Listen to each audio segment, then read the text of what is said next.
اللہ کی قسم اگر کوئی متقی کا معنی یہ لیتا ہے کہ بندہ داڑھی رکھے گا، متقی کا معنی کوئی یہ لیتا ہے کہ وہ شلوار کا پائچہ ٹخنے سے اوپر کرے گا، کوئی متقی کا معنی یہ لیتا ہے کہ وہ 5 وقت نماز پڑھے گا، کوئی متقی کا معنی یہ لیتا ہے کہ وہ حج پر حج کر کے الحاج ہو جائے گا، کوئی متقی کا معنی یہ لیتا ہے کہ ہر سال رمضان کا عمرہ اس کے حصے میں آئے گا، کوئی متقی کا معنی یہ لیتا ہے کہ 10-20-30 لوگوں کو جمع کر کے یہ ان کے اندر خیرات تقسیم کرے گا۔ تو یاد رکھ لیجئے اگر صرف ان معنوں میں تقویٰ کو متقی کو لیا گیا تو ہم بہت بڑی غلطی کر رہے ہوں گے۔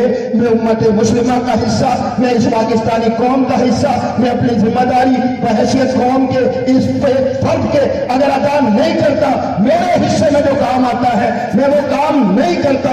میں خود چوری کرتا ہوں لیکن پاکستان سے چوری کا خاتمہ چاہتا ہوں، میں خود جھوٹ بولتا ہوں لیکن پاکستان سے جھوٹ کا خاتمہ چاہتا ہوں، میں خود خیانت کا ارتکاب کرتا ہوں لیکن پاکستان سے خیانت کا میں خاتمہ چاہتا ہوں۔ میں یہ چاہتا ہوں کہ سارے لوگ پاک صاف ہو جائے، کہیں پر کوئی گندگی دکھائی نہ دے۔ او بھائیوں، بدقسمت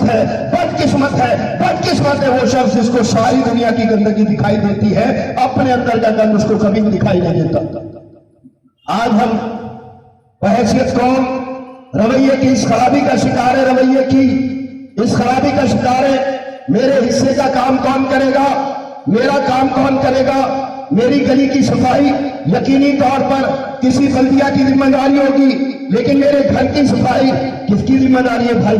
وہاں پر جو مسائل ہیں ان کو حل کرنے والا کون ہوگا؟ آج آپ دیکھ لیجئے، انفرادیت کا ہم شکار ہیں، ان سے جو ہے وہ انتشار کا ہم شکار ہیں۔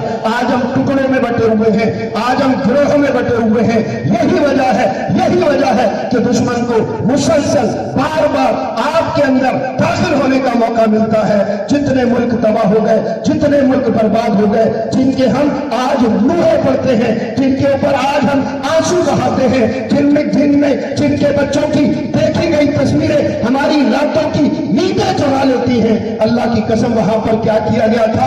وہاں پر یہی کیا گیا تھا، ہر ایک کو اس کے ذاتی مفاد پر کھڑا کر دیا جائے، ہر ایک کو اس کی ذاتی شخصیت پر کھڑا کر دیا جائے۔ قوم کہاں پر ہے؟ ملت کہاں پر ہے؟ امت کہاں پر ہے؟ کون اس کے متعلق سوچے گا؟ کون قربانی دینے کے لیے تیار ہوگا؟ اور بھائیوں، آج ہم میں سے ہر شخص قربانی چاہتا ہے، لیکن ساتھ یہ بھی چاہتا ہے قربانی دینے والا دوسرا ہو، میری جانب کوئی چیز نہیں آنی چاہیے۔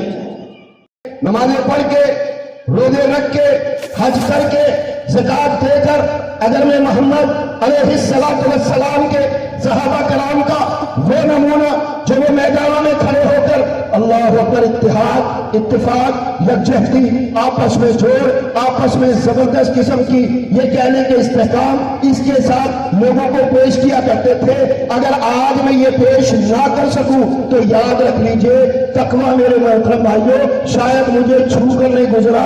وہ تقویٰ جو مجھے سندھی سے مسلمان نہ بنا سکے، مہاجر سے مسلمان نہ بنا سکے، پٹھان پنجابی سے مسلمان نہ بنا سکے، جو مجھے اس قومیت، عصبیت، لسانیت، علاقائیت، صوبائیت اس سے نکال کر اللہ کی قسم اپنے ملک کا، اپنی قوم کا، اپنی امت کا، اپنی ملت کا اگر نمائندہ نہ بنا سکتے تو یاد رکھ لیجئے خالی نمازوں سے کچھ بھی ہونے والا نہیں۔